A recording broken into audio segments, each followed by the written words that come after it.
ಬೆಂಗಳೂರಲ್ಲಿ ಅಗ್ನಿ ದುರಂತಕ್ಕೆ 5 ಸಜೀವ ದಹನ ಪ್ರಕರಣಕ್ಕೆ ಸಂಬಂಧಪಟ್ಟಂಗೆ ಬರೋಬ್ಬರಿ 12 ಗಂಟೆಯ ಬಳಿಕ ಕಾರ್ಯಾಚರಣೆ ಈಗ ಅಂತ್ಯ ಆಗಿದೆ. ಕಾರ್ಯಾಚರಣೆ ಈಗ ಪರಿಪೂರ್ಣವಾಗಿದೆ. ಕಟ್ಟಡದಲ್ಲಿ ಸಿಲುಕಿದ್ದಂತಹ 5 ಶವ ಹೊರ ತೆಗೆದಿದ್ದಾರೆ ಸಿಬ್ಬಂದಿಗಳು, ಅಗ್ನಿಶಾಮಕ ಸಿಬ್ಬಂದಿಗಳು ನಿರಂತರವಾಗಿ ಕಾರ್ಯಾಚರಣೆ ನಡೆಸಿದೆ. ವಿಕ್ಟೋರಿಯಾ ಆಸ್ಪತ್ರೆಗೆ ಮೃತದೇಹಗಳ ರವಾನೆ ಮಾಡಲಾಗಿದೆ. ಅಗ್ನಿ ಅವಘಡಕ್ಕೆ ಕಾರಣ ಏನು ಅನ್ನೋದು ತನಿಖೆಯ ನಂತರ ಗೊತ್ತಾಗುತ್ತೆ. ಕಟ್ಟಡದ ಎಲ್ಲ ಭಾಗಗಳಲ್ಲೂ ಕೂಡ ಪೊಲೀಸರಿಂದ ಪರಿಶೀಲನೆ ಮಾಡಲಾಗ್ತಾ ಇದೆ. ಏನ್ ರೀಸನ್ಗಾಯ್ತಿದು ಅಂತ. ಮನೆಯಲ್ಲಿ ಸಿಕ್ಕ ವಸ್ತುಗಳನ್ನ ಕಲೆಕ್ಟ್ ಮಾಡ್ತಾ ಇದೆ ಖಾಕಿ ಟೀಮ್. ಶಾರ್ಟ್ ಸರ್ಕ್ಯೂಟಾ ಅಥವಾ ಸಿಲಿಂಡರ್ ಲೀಕ್ ಆಗಿ ಬೆಂಕಿ ಹೊತ್ಕೊಳ್ತಾ ಏನು ಈ ಘಟನೆಗೆ ಕಾರಣ? ಅಗ್ನಿ ಅವಘಡದ ಬಗ್ಗೆ ಅಗ್ನಿಶಾಮಕ ಇಲಾಖೆಯಿಂದ ಪರಿಶೀಲನೆ ಮಾಡಲಾಗ್ತಾ ಇದೆ. ಯಾವ ರೀಸನ್ಗಾಗಿ ಇಷ್ಟು ದೊಡ್ಡ ಮಟ್ಟದ ಅಗ್ನಿ ಅವಘಡ ಸಂಭವಿಸಿದೆ ಅನ್ನುವಂಥ ನಿಟ್ಟಿನಲ್ಲಿ ಶಾರ್ಟ್ ಸರ್ಕ್ಯೂಟ್ ರೀಸನ್ ಅಥವಾ ಆ ಸಿಲಿಂಡರ್ ಲೀಕ್ ಆಗಿ ಇಷ್ಟು ದೊಡ್ಡ ಮಟ್ಟದಲ್ಲಿ ಅಗ್ನಿ ಬೆಂಕಿ ಹೊತ್ಕೊಳ್ಳೋದಕ್ಕೆ ಕಾರಣ ಆಯಿತಾ ಅನ್ನುವಂಥ ನಿಟ್ಟಿನಲ್ಲಿ ತನಿಖೆಯನ್ನು ಮುಂದುವರಿಸಲಾಗ್ತಾ ಇದೆ. ಇನ್ನು ಸತತವಾಗಿ ನಡೆದಂತಹ ಕಾರ್ಯಾಚರಣೆ ಈಗ ಅಂತ್ಯ ಆಗಿದೆ ಅನ್ನುವಂಥ ಮಾಹಿತಿ ಸಿಗ್ತಾ ಇದೆ. ಸ್ಥಳಕ್ಕೆ ಸಚಿವ ಜಮೀರ್ ಅಹಮದ್ ಖಾನ್ ಅವರು ಭೇಟಿಯನ್ನು ಕೊಟ್ಟರು. ಮೃತರ ಕುಟುಂಬಸ್ಥರಿಗೆ ಪರಿಹಾರವನ್ನು ಘೋಷಣೆ ಮಾಡಿದ್ರು 5 ಲಕ್ಷ. ಮೃತದೇಹಗಳನ್ನು ಈಗ ವಿಕ್ಟೋರಿಯಾ ಆಸ್ಪತ್ರೆಗೆ ರವಾನೆ ಮಾಡಲಾಗಿದೆ ಮರಣೋತ್ತರ ಪರೀಕ್ಷೆಗಾಗಿ. ಇನ್ನು ಮತ್ತೊಂದು ಭಾಗವಾಗಿ ತನಿಖೆ ನಡೀತಾ ಇದೆ. ಯಾವ ರೀಸನ್ಗೆ ಅಗ್ನಿ ದುರಂತ ಸಂಭವಿಸಿತು ಅಂತ. ನಗರದ ಪೇಟೆಯಲ್ಲಿ ಅಗ್ನಿ ದುರಂತದಲ್ಲಿ 5 ಜನ ಸಜೀವ ದಹನವಾಗಿ ಸುಟ್ಟು ಕರಕಲಾಗಿದೆ. 12 ಗಂಟೆಯ ಕಾರ್ಯಾಚರಣೆ ಅಂತ್ಯ ಆಗಿದೆ.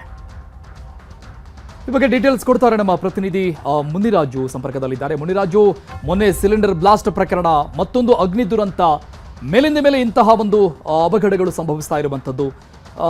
ಈ ಬಗ್ಗೆ ಇಲಾಖೆ ಏನಾದರೂ ಅನುಮಾನವನ್ನು ವ್ಯಕ್ತಪಡಿಸ್ತಾ ಇದೆಯಾ? ಶಾರ್ಟ್ ಸರ್ಕ್ಯೂಟ್ ಅನ್ನುವಂಥದ್ದು ಸದ್ಯಕ್ಕಿರುವಂಥ ಮಾಹಿತಿ. ಅರುಣ್, ಈಗಾಗಲೇ ಈ ಒಂದು ಅಗ್ನಿ ಅವಘಡ ಬಗ್ಗೆ ಪೊಲೀಸರು ಮತ್ತೆ ಅಗ್ನಿಶಾಮಕ ಇಲಾಖೆ ಅಧಿಕಾರಿಗಳ ತನಿಖೆ ನಡೀತಾ ಇದೆ. ಆದ್ರೆ ಈವರೆಗೂ ಕೂಡ ನಿಖರ ಕಾರಣ ಪತ್ತೆ ಆಗಿಲ್ಲ. ಯಾಕಂದ್ರೆ ಇಲ್ಲಿ ತುಂಬಾ ಕಂಜಕ್ಷನ್ ಇರೋದ್ರಿಂದ ಇಲ್ಲಿ ಸಾಕಷ್ಟು ಒಂದು ಎಲೆಕ್ಟ್ರಿಸಿಟಿ ವೈರ್ಸ್ ಇದೆ, ಮತ್ತೆ ಏನು ತುಂಬಾ ದೊಡ್ಡ ಮಟ್ಟದ ಒಂದು ಅಂಗಡಿಗಳಿದಾವೆ. ಎಲೆಕ್ಟ್ರಿಕ್ ಶಾರ್ಟ್ ಸರ್ಕ್ಯೂಟ್ ಇಂದ ಅಗ್ನಿ ಅವಘಡ ಆಗಿದೆ ಅಥವಾ ಸಿಲಿಂಡರ್ ಲೀಕ್ ಇಂದ ಏನಾದ್ರು ಆಗಿರ್ಬೋದು ಅನ್ನೋ ಒಂದು ಶಂಕೆ ಕೂಡ ಈಗ ವ್ಯಕ್ತವಾಗಿರೋದು. ಆದ್ರಿಂದ ಅಗ್ನಿಶಾಮಕ ಇಲಾಖೆ ಮತ್ತೆ ಪೊಲೀಸ್ ಅಧಿಕಾರಿಗಳು ಖುದ್ದಾಗಿ ಈಗ ಪರಿಶೀಲನೆ ಮಾಡುವಂತ ಕೆಲಸವನ್ನ ಮಾಡ್ತಾ ಇದ್ದಾರೆ. ಏನು ಆ ಒಂದು 4 ಅಂತಸ್ತಿನ ಕಟ್ಟಡ ಏನಿದೆ, ಆ ಒಂದು ಕಟ್ಟಡದ ಪ್ರತಿಯೊಂದು ಮಹಡಿಯಲ್ಲೂ ಕೂಡ ಪರಿಶೀಲನೆ ಮಾಡುವಂತ ಕೆಲಸ ನಡೀತಾ ಇದೆ. ವೈರಿಂಗ್ ಯಾವ ರೀತಿ ಇದೆ, ಮತ್ತೆ ಅಲ್ಲೇನಾದ್ರು ಗ್ಯಾಸ್ ಸಿಲಿಂಡರ್ ಏನಾದ್ರು ಇಟ್ಟಿದಾರ ಏನು ಅನ್ನೋದ್ರ ಬಗ್ಗೆ ಕೂಡ ಈಗ ತನಿಖೆಯನ್ನ ಮಾಡ್ತಾ ಇದ್ದಾರೆ. ಆದ್ರೆ ಈವರೆಗಿನ ಒಂದು ಮಾಹಿತಿ ಪ್ರಕಾರ ಯಾವುದೇ ರೀತಿಯ ಒಂದು ಏನು ಅಗ್ನಿ ಅವಘಡಕ್ಕೆ ನಿಖರ ಕಾರಣ ಕೂಡ ಇನ್ನೂ ಪತ್ತೆ ಆಗಿಲ್ಲ. ಅದರಿಂದ ತಾಂತ್ರಿಕವಾಗಿ ಅದನ್ನ ಪರಿಶೀಲನೆ ಮಾಡುವಂತ ಕೆಲಸವನ್ನು ಕೂಡ ಈಗಾಗಲೇ ಅಗ್ನಿಶಾಮಕ ಇಲಾಖೆ ಒಂದು ತಂಡ ಮಾಡ್ತಾ ಇದೆ. ಅರುಣ್, ಬೆಂಗಳೂರಲ್ಲಿ ಮತ್ತೊಂದು ಅಗ್ನಿ ಅವಘಡ ಪ್ರಕರಣ. ನಗರಪೇಟೆಯಲ್ಲಿ ಹೊತ್ತಿ ಉರಿದ ಕಟ್ಟಡದಲ್ಲಿ 2 ಶವ ಪತ್ತೆಯಾಗಿದೆ. ಉಳಿದವರಿಗೆ ಶೋಧ ಕಾರ್ಯ ಯಥಾಪ್ರಕಾರವಾಗಿ ಮುಂದುವರೆದಿದೆ. 3ನೇ ಫ್ಲೋರ್ನಲ್ಲಿ ಇದ್ದಂತಹ ಇಡೀ ಕುಟುಂಬವೇ ಸಜೀವ ದಹನವಾಯಿತಾ ಹಾಗಾದ್ರೆ ಅನ್ನೋ ಪ್ರಶ್ನೆ. ಇನ್ನು ಮತ್ತೊಂದು ಕಡೆ ಬೆಳಗಾವಿಯಲ್ಲಿ ಭಾರಿ ಅನಾಹುತವೊಂದು ತಪ್ಪಿದೆ.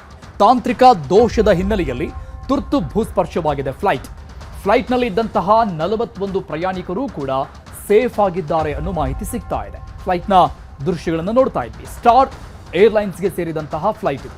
ಮುಂಬೈಗೆ ಹೋಗ್ತಾ ಇತ್ತು. ಮುಂಬೈಗೆ ಹೊರಟಿದ್ದಂತಹ ಸ್ಟಾರ್ ಏರ್ ವಿಮಾನ, ಸ್ಟಾರ್ ಏರ್ನ S5111 ವಿಮಾನದಲ್ಲಿ ತಾಂತ್ರಿಕ ದೋಷ ಕಂಡು ಬಂದಿದೆ. ಬೆಳಗಾವಿಯಿಂದ ಬೆಳಿಗ್ಗೆ 7:40 ಮುಂಬೈಗೆ ಹೊರಟಿತ್ತು ಫ್ಲೈಟ್. ಟೇಕ್ ಆಫ್ ಆಗಿತ್ತು. ವಿಮಾನ ಮೇಲಕ್ಕೆ ಹಾರ್ತಾ ಇದ್ದಂಗೆ ತಾಂತ್ರಿಕ ದೋಷ ಕಂಡು ಬಂದಿದೆ. ಈ ಹಿನ್ನೆಲೆಯಲ್ಲಿ ತುರ್ತು ಭೂಸ್ಪರ್ಶ ಮಾಡಲಾಯಿತು. 15 ನಿಮಿಷ ಹಾರಾಟವನ್ನು ನಡೆಸಿ ಬಳಿಕ ವಾಪಸ್ ಆಯಿತು ವಿಮಾನ.